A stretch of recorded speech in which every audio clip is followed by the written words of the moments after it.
Queridos, nós vamos abrir a palavra de Deus na carta de Paulo aos Efésios, capítulo 5, dando continuidade à nossa série de mensagens nessa carta.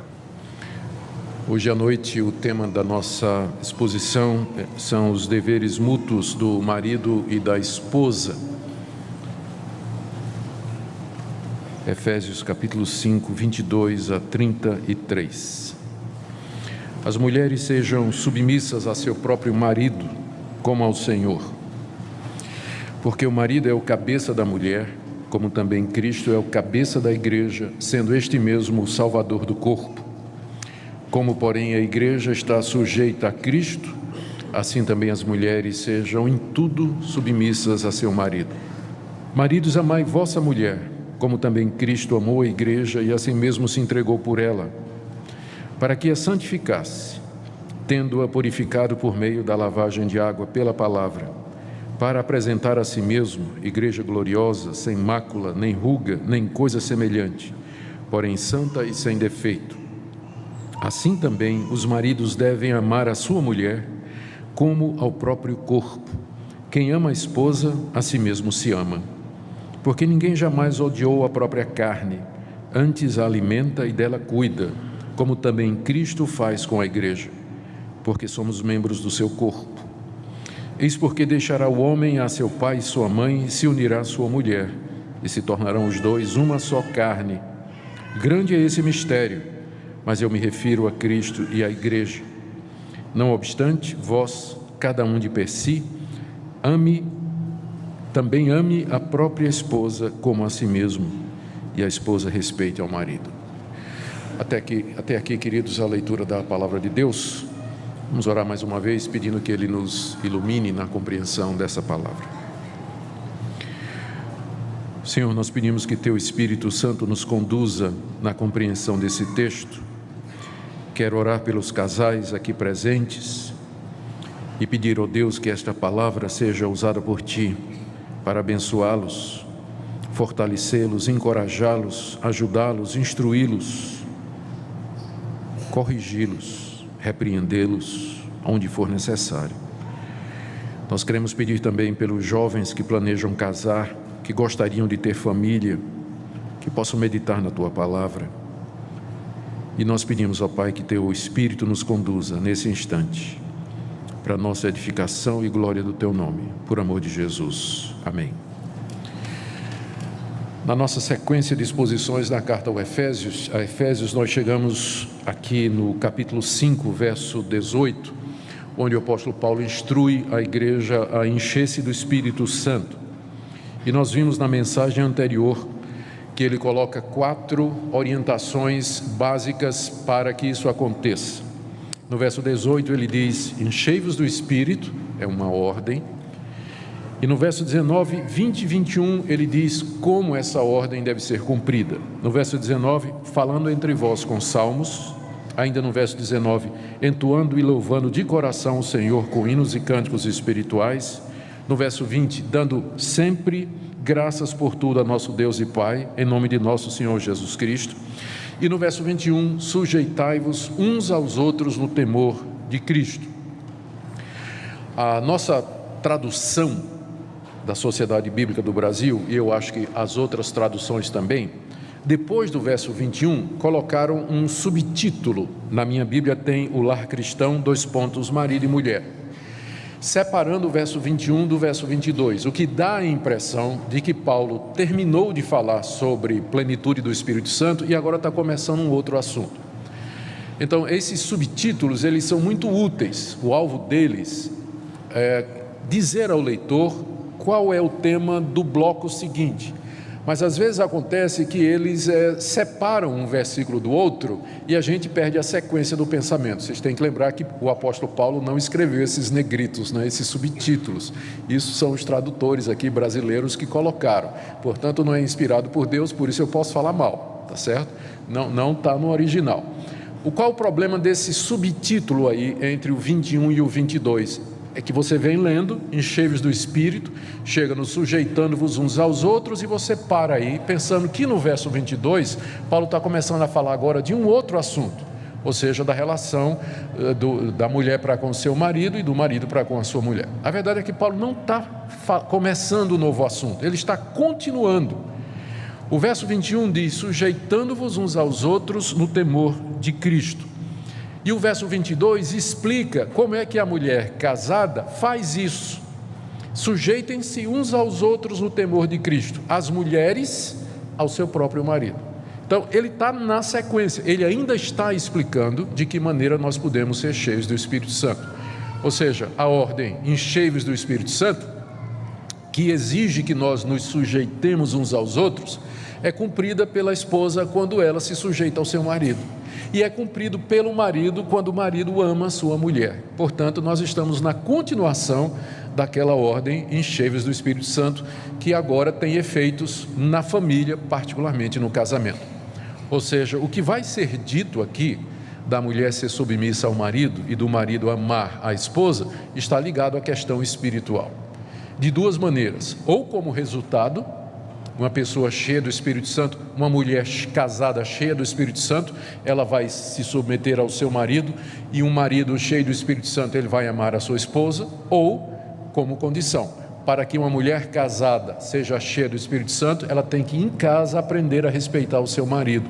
E para que o marido possa ser cheio do Espírito Santo, ele em casa tem que aprender a amar a sua esposa. Então está ligado, quer seja por meio de resultado ou como condição, mas nós não podemos separar a espiritualidade, nós não podemos separar o nosso casamento da questão da espiritualidade. Está ligado intimamente. O que você é no seu casamento vai afetar a sua vida espiritual, com certeza, com certeza. As duas coisas estão ligadas. Você não pode separar do tipo assim, dizendo: eu posso ter um casamento muito ruim, está tudo errado no meu casamento, mas eu amo a Deus e minha vida com Deus vai muito bem. Não, senhor. Se não vai bem no casamento, não vai bem com Deus. Pode ter certeza disso. As duas coisas estão ligadas, como nós acabamos de mostrar aqui. Segunda observação que eu gostaria de fazer para vocês é que vocês percebem que o homem tem responsabilidades de submissão também. É por isso que eu gosto de olhar para essa passagem em contexto. A gente pensa que é apenas da mulher o dever de se submeter. Mas se o que eu estou dizendo aqui está correto, se o verso 21, sujeitando-vos uns aos outros, é explicado pelo que vem em seguida, significa apenas que não somente a mulher, para obedecer ao verso 21, se sujeita ao seu marido, mas o marido cumpre a ordem da sujeição mútua amando a sua esposa.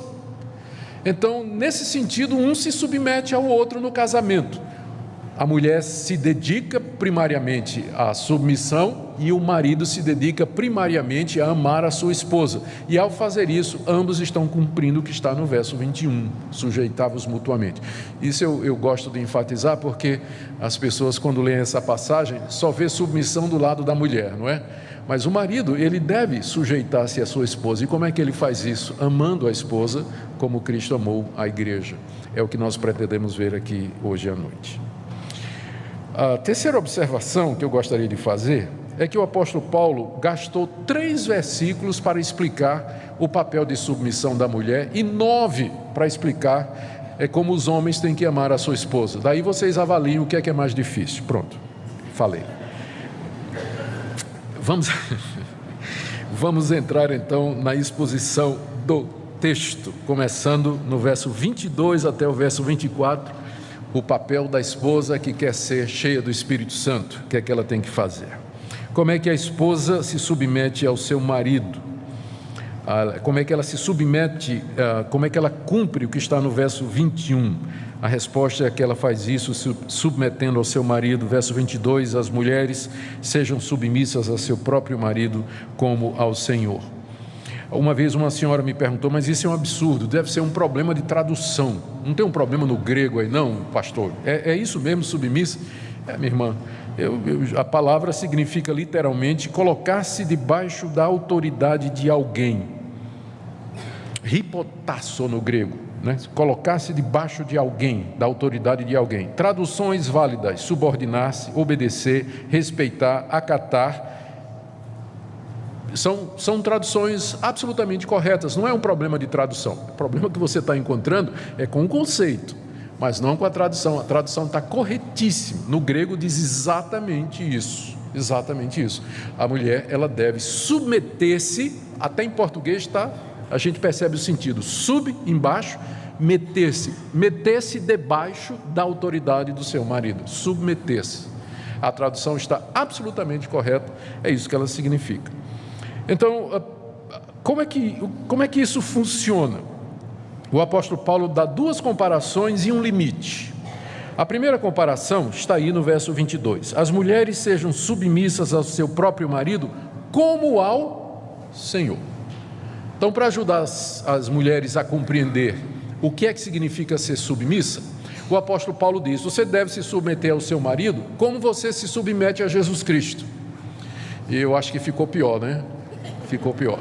Mas é a comparação que o apóstolo Paulo está dizendo aqui. Você deve se submeter ao seu marido como você se submete a Jesus Cristo, como ao Senhor. E aqui nós podemos pegar alguns pontos de comparação. A submissão da mulher crente ao Senhor Jesus, em primeiro lugar, é voluntária. Ela se submete voluntariamente ao Senhor Jesus. Ela faz isso porque ama o Senhor Jesus. Ela faz isso porque reconhece que o Senhor Jesus é o seu Senhor e o seu Salvador, é autoridade sobre sua vida. E, portanto, a mulher cristã, ela se submete com alegria, é algo do seu coração. Ela faz isso espontaneamente ao Senhor Jesus Cristo. Então, da mesma forma como ela se submete a Cristo, ela deve se submeter ao seu marido, voluntariamente, prazerosamente, com alegria, como parte da sua devoção a Jesus Cristo, como parte da sua religião. É uma questão, não me entendam mal, é uma questão de religião. A mulher crente se submeter ao seu marido, porque a comparação que é colocada aqui é exatamente essa. Ela se submete ao seu marido como ela se submete ao Senhor Jesus Cristo. Então, essa é a comparação que o apóstolo Paulo coloca aqui, tá certo? A segunda comparação está aí no verso 24. Como a igreja está sujeita a Cristo, assim também as mulheres sejam em tudo submissas ao seu marido. Da mesma forma que a igreja está submissa a Cristo, a mulher deve estar submissa ao seu marido. Como é que a igreja está submissa a Cristo? Mais uma vez, a igreja procura entender a palavra de Cristo, ela procura compreender qual é a vontade de Cristo e ela cumpre o querer e a vontade de Cristo com alegria, com dedicação, com empenho, não resmungando, não se revoltando, mas voluntariamente desejando agradar o Senhor Jesus. É assim que a igreja se submete ao Senhor Jesus e é dessa forma que a esposa deve ser submissa ao seu marido. Por isso, jovem, você que quer casar, a moça que quer casar, escolha alguém que você olha assim e diz: vai ser fácil me submeter a esse. Não é porque se já tem problema antes, saiba que você não precisa ser casada para ser feliz. E eu acredito que tem muita gente que seria muito mais feliz se tivesse ficado solteiro. Talvez porque não calculou direito e não entendeu direito o que é o casamento. Mas olha o que é que a Bíblia diz para a esposa cristã: ela tem que se sujeitar ao marido, como a igreja está sujeita a Cristo e como ela se submete ao Senhor Jesus como parte da sua devoção. E o limite, eu disse que tem duas comparações, já mostrei as duas, e um limite que aparece no final do verso 24: como a igreja está sujeita a Cristo, assim também as mulheres sejam em tudo submissas ao seu marido. Pastor, peraí, aí também é demais, não é? Em tudo. Quando o apóstolo Paulo está dizendo em tudo, ele está pressupondo que isso aqui é um casamento cristão, em que o marido não vai impor à sua esposa nada que não seja de acordo com a palavra de Deus. Paulo não está aqui pensando no marido imoral, impuro, infiel, violento, ímpio. Então, nesse caso, a mulher está desobrigada, porque a obrigação, veja que a primeira comparação foi, ela tem que ser submissa ao seu marido como ela é submissa a Cristo. Se o que o marido orienta, quer, deseja, pressiona, não está de acordo com Cristo, a mulher está desobrigada. Porque a primeira consciência da mulher é para com Jesus Cristo. A primeira obediência da mulher cristã, a consciência dela está ligada a Jesus Cristo. Se o marido quiser obrigá-la a fazer alguma coisa contrária a Cristo, essa passagem não se aplica. Em tudo, ser submissa em tudo que estiver de acordo com a liderança de Cristo na sua vida, porque o comparativo é esse, não é? Obedecer ao marido como você obedece a Jesus Cristo. Se o seu marido lhe pede alguma coisa que Jesus Cristo não lhe pediria, você não tem que obedecer. Está autorizada a santa desobediência, em nome de Jesus, explicando por quê. Eu não vou fazer isso, não posso fazer isso.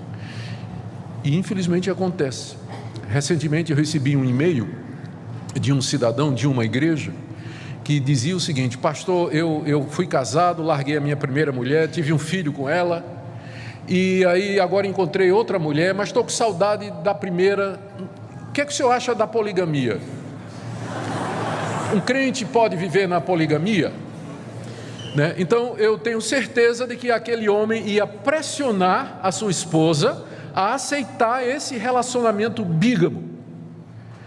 A minha resposta foi: você pare de tentar a Deus. Você pare de tentar a Deus, porque você errou a primeira vez, errou a segunda, e agora você vai entrar num buraco ainda maior. Um buraco ainda maior. Então tem marido que faz isso, sim. Tem marido que obriga a esposa, que constrange a esposa, que quer levar a esposa por caminhos que não são aqueles de Jesus Cristo, e a mulher cristã deve obediência em primeiro lugar ao Senhor Jesus. Mas enquanto o marido está guiando o casamento, liderando o casamento, dentro daquilo que Cristo faria, é dever da mulher sujeitar-se ao seu marido, seguir aquela orientação, com alegria, voluntariamente, como parte daquela devoção que ela tem ao Senhor Jesus Cristo. E quais seriam os motivos então? Nós vimos já o que é que significa, de que maneira fazer, duas comparações e um limite, e agora qual é a razão que o apóstolo Paulo dá para que a mulher faça isso? Está no verso 23, no verso 22, as mulheres sejam submissas. No verso 23 ele dá a razão, porque o marido é o cabeça da mulher. A palavra cabeça aqui está usada no sentido metafórico, né? É a ideia de autoridade.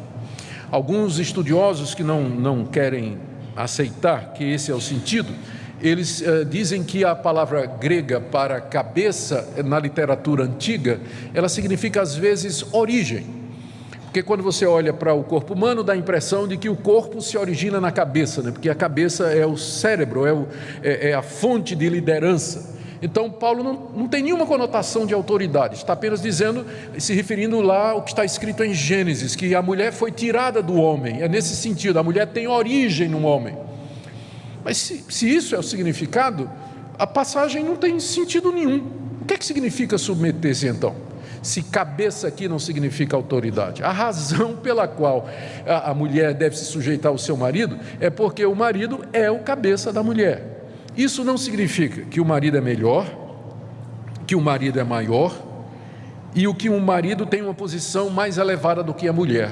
Significa simplesmente que quando Deus criou o homem e criou a mulher, deu a eles funções distintas, sem que isso significasse que aquele que lidera é maior do que aquele que é liderado. A Bíblia diz, por exemplo, que nós devemos nos sujeitar às autoridades constituídas. Romanos capítulo 13. A palavra sujeitar ali é a mesma palavra que é usada aqui, para a mulher se sujeitar ao seu marido. Quando a Bíblia diz que nós temos que nos sujeitar às autoridades constituídas, ao governo, isso não quer dizer que o governo, a pessoa que ocupa a função de governo, é maior ou melhor do que nós. Às vezes não é mesmo, né? Às vezes não é mesmo. Então, da mesma forma, quando diz que a mulher se sujeite ao seu marido, porque ele é o cabeça, não quer dizer que o marido é melhor, maior ou tem uma posição mais elevada. Quer dizer simplesmente que ele tem a função de liderar, a função de guiar o lar e a família, e que a sua esposa é ajudadora e que vai com ele alegremente. decidindo juntos, conversando, tomando decisões colegiadas, acordadas, mas vai ter sempre um momento em que não dá para resolver, não há acordo, então a palavra é do homem e a responsabilidade também. A mulher que é sábia, ela vai compreender isso aí. O Martin Lloyd-Jones tem uma ilustração que eu achei maravilhosa desse assunto.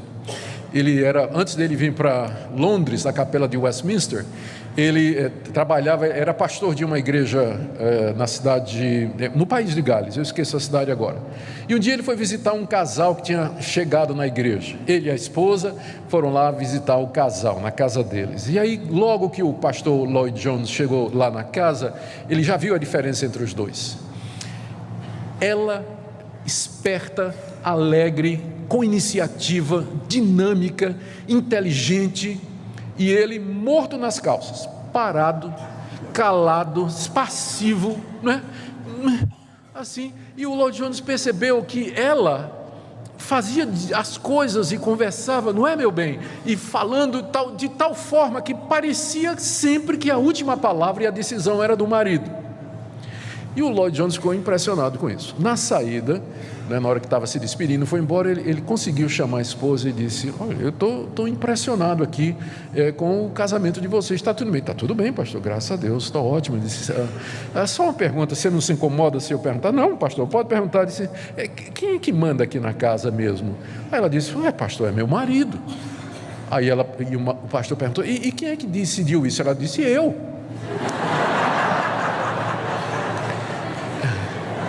Claro, óbvio, óbvio, não é?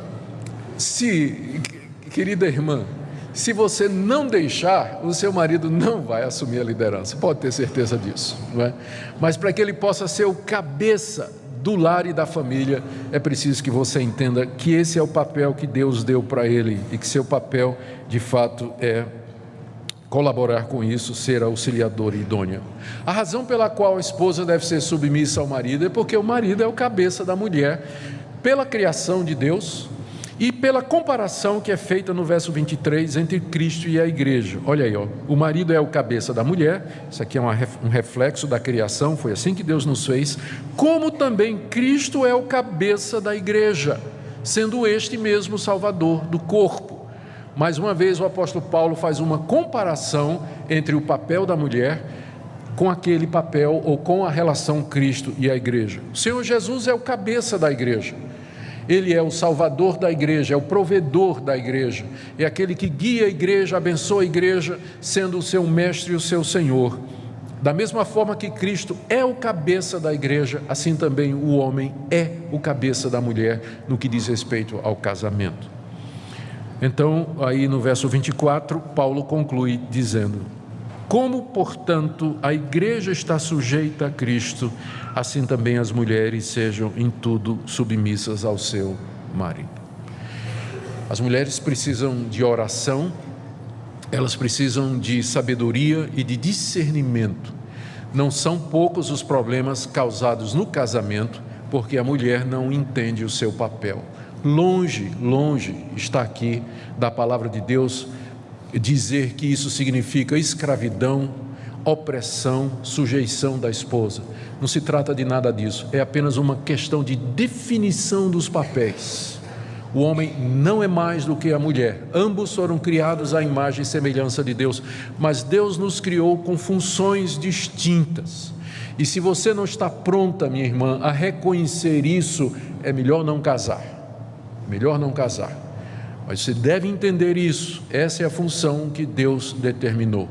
E se você está com problemas no casamento, minha irmã, antes de colocar o dedo no marido, apontar o dedo para o marido e dizer que ele é o responsável pelas crises e tudo mais, faça uma análise da sua vida e pergunte se à luz da palavra de Deus você tem cumprido esse papel de auxiliadora, de respeito, de sujeição à orientação do marido enquanto ele está dentro da palavra de Deus.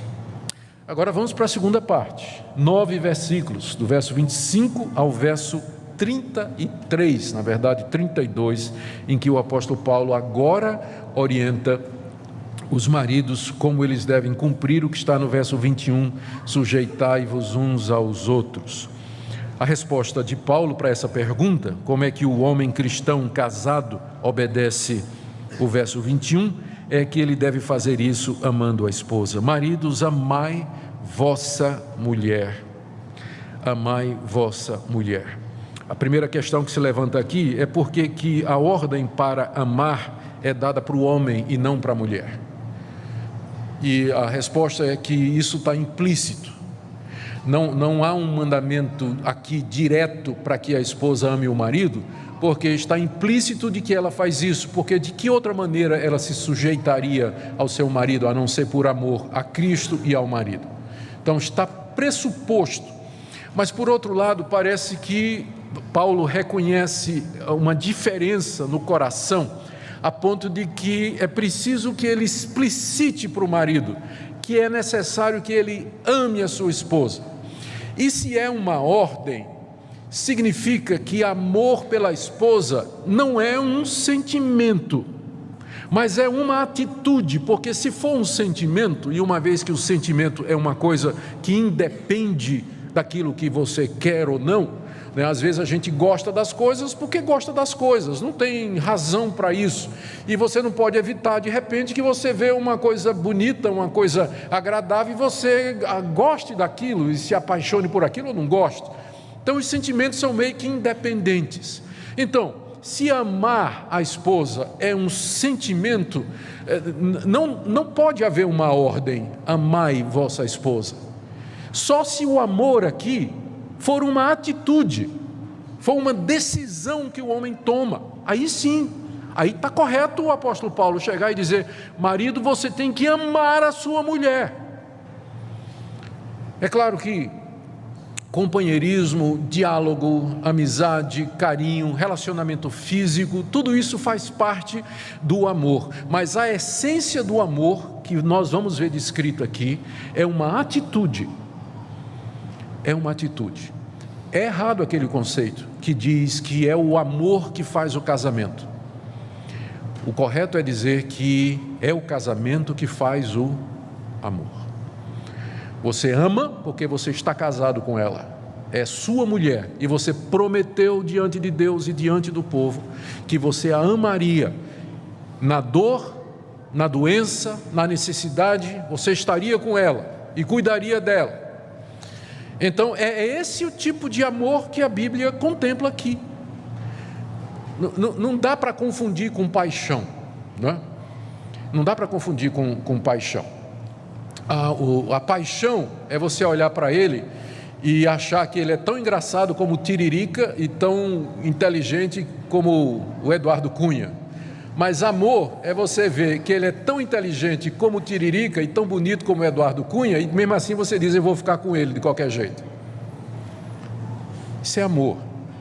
Paixão é uma coisa que é baseada no externo, na aparência, é uma sensação, uma emoção, e ela vai embora.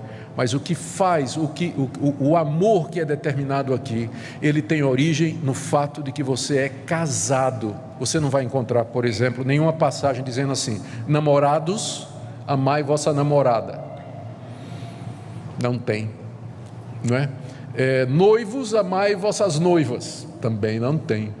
Só tem assim: marido, amai vossa mulher. Por quê? Porque a base do amor aqui é o casamento.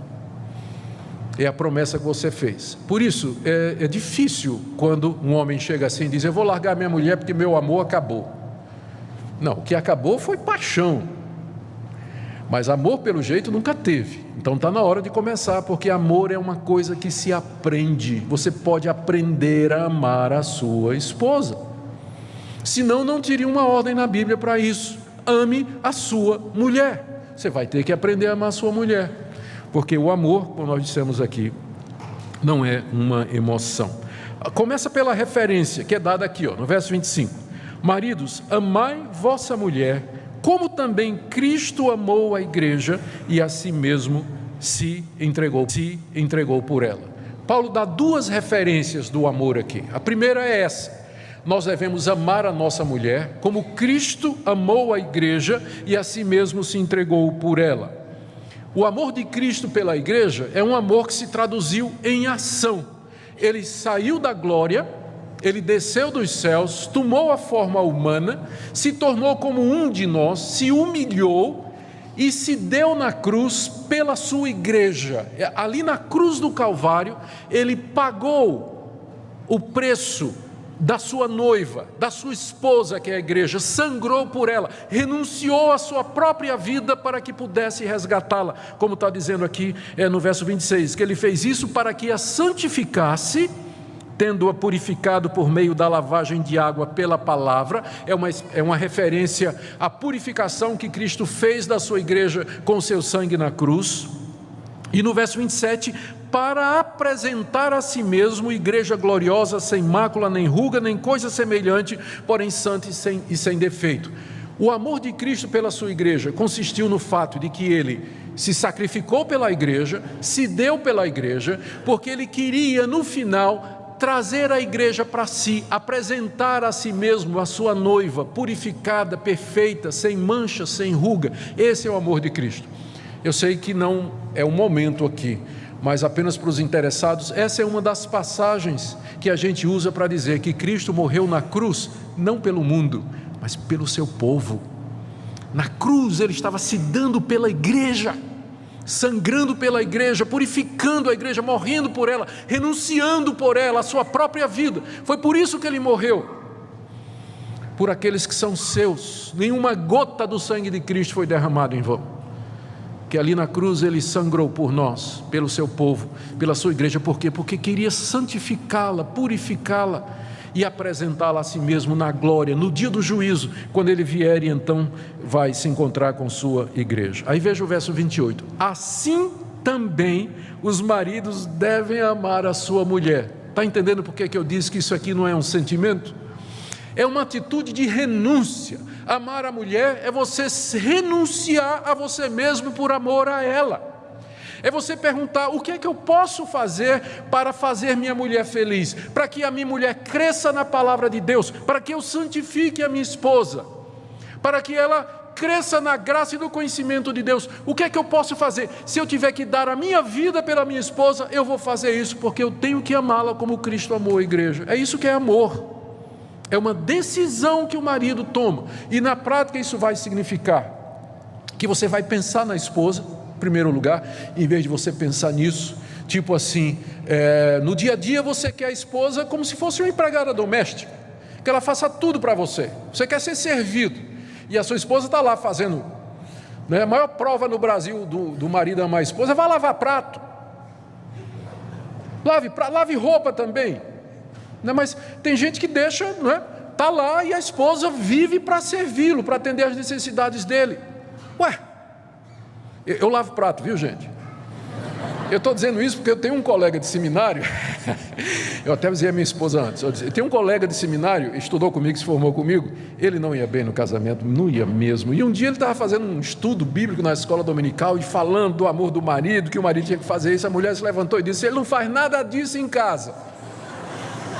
Acabou o pastorado dele, né? Então antes eu conversei com minha mulher, a gente acertou tudinho para eu poder dizer essas coisas aqui. Bom. Mas há tantas maneiras no dia a dia, não há? Em que você pode se dar pela sua esposa, você pode renunciar por ela, e você agora entende como o ciclo fecha, não é? É fácil a mulher se submeter a um homem que a ama dessa forma.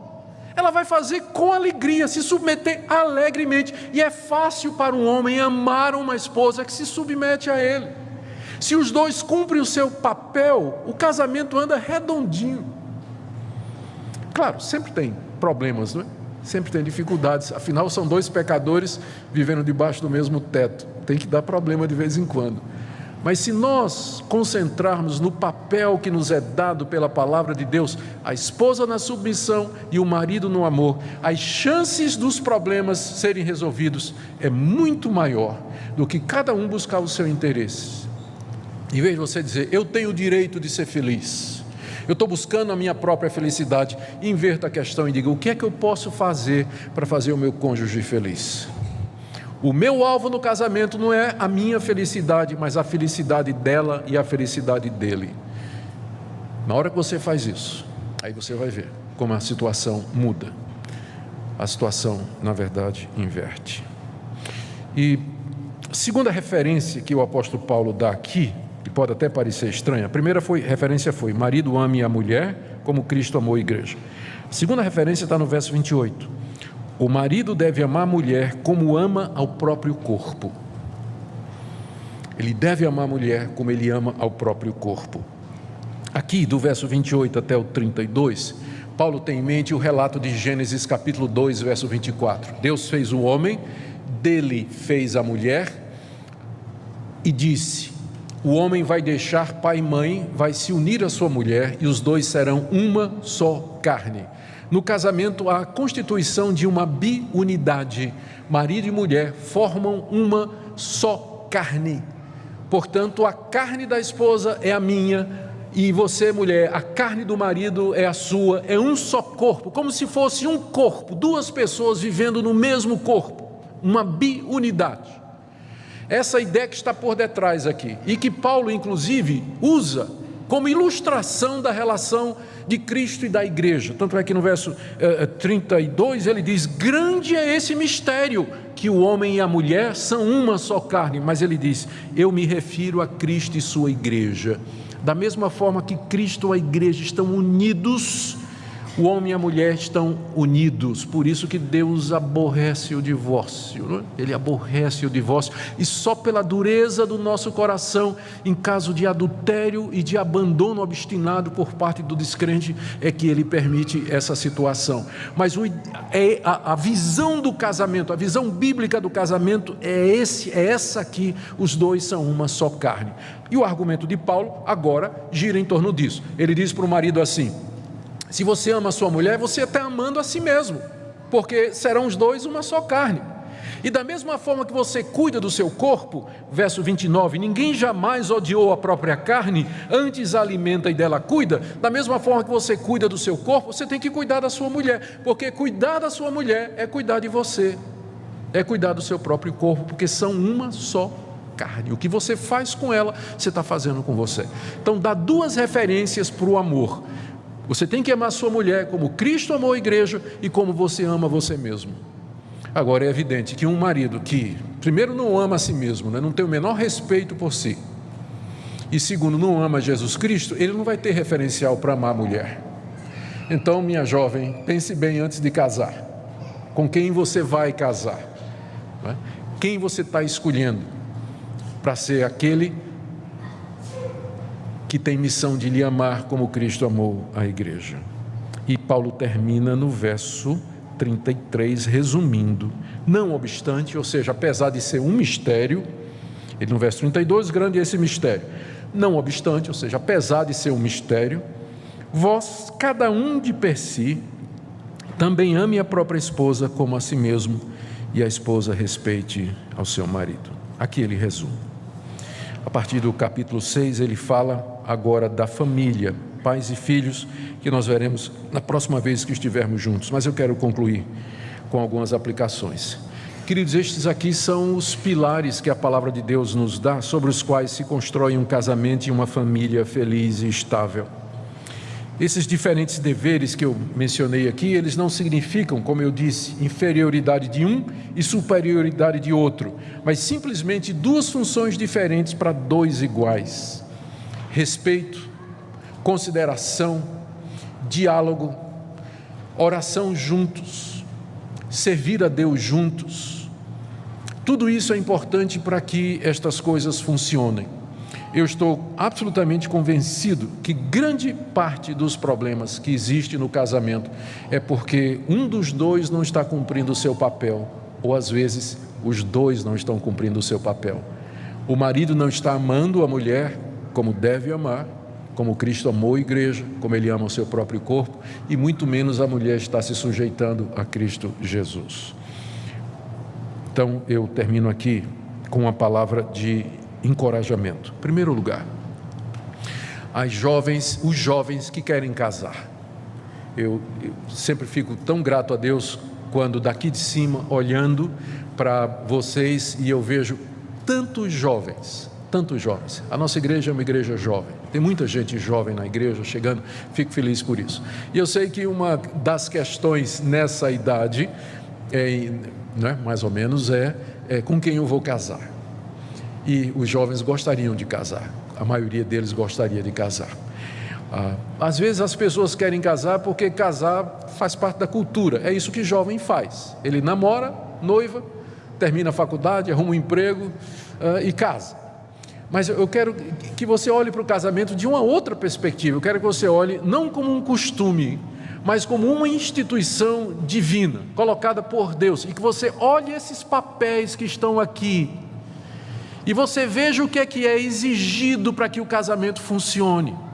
E que aí isso leve você a escolher o seu namorado, o seu noivo. Você pensando que esse é o seu dever que você tem, de você amar essa pessoa como Cristo amou a igreja, ou de você se submeter a essa pessoa como você é submisso a Cristo. Começa a ver agora.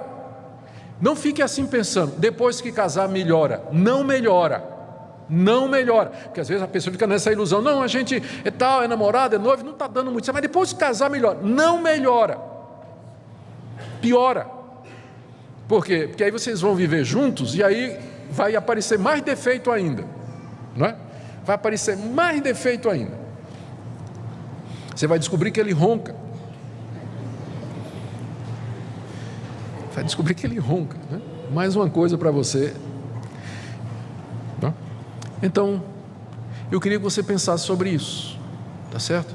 E eu queria que você contemplasse uma possibilidade. E aqui eu quero fazer um apelo para a igreja. Não fique fazendo pressão nas moças que já têm uma certa idade, do tipo assim, vai ficar para titia. Não faça isso.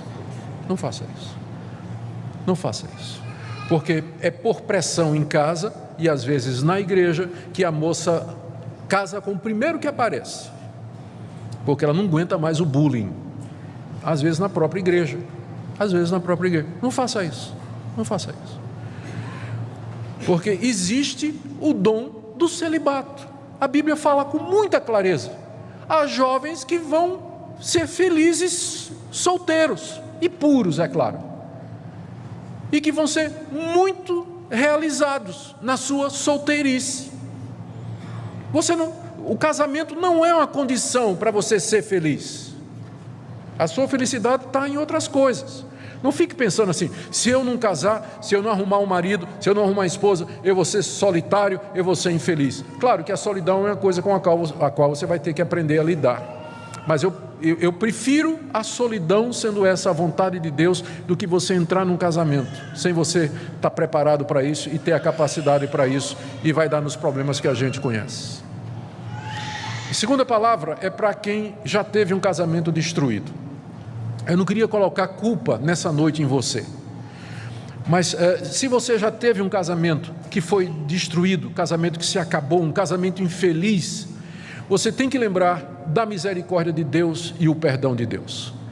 O nosso Deus é um Deus compassivo, Ele é misericordioso, Ele é capaz de restaurar a sua vida. Alguma coisa você aprendeu desse relacionamento que não deu certo, por isso agora seja sábio e seja sábia diante de Deus. Não jogue o seu sofrimento fora, porque tem gente que comete no segundo casamento os mesmos erros que cometeu no primeiro e vai cometer no terceiro. Então, não jogue fora o seu sofrimento, mas aprenda o que Deus quer lhe ensinar. Aprenda o que Deus quer lhe ensinar, porque Deus é um Deus que nos restaura, é um Deus que nos levanta, é um Deus que cuida de nós. Ele não desiste dos seus filhos. Mas você tem que aprender e se humilhar diante de Deus, dizer: Deus, eu pequei, eu não fui uma esposa correta diante de Deus, eu não fui um marido que amei a minha mulher, eu fui infiel, eu não fiz o que é correto, peço que o Senhor me perdoe, eu quero que o Senhor me restaure, eu quero aprender a andar nos teus caminhos. A outra palavra é para os casais que estão aqui, que estão passando por problemas. Eu queria muito fortemente nessa noite, como pastor de vocês, orientar isso.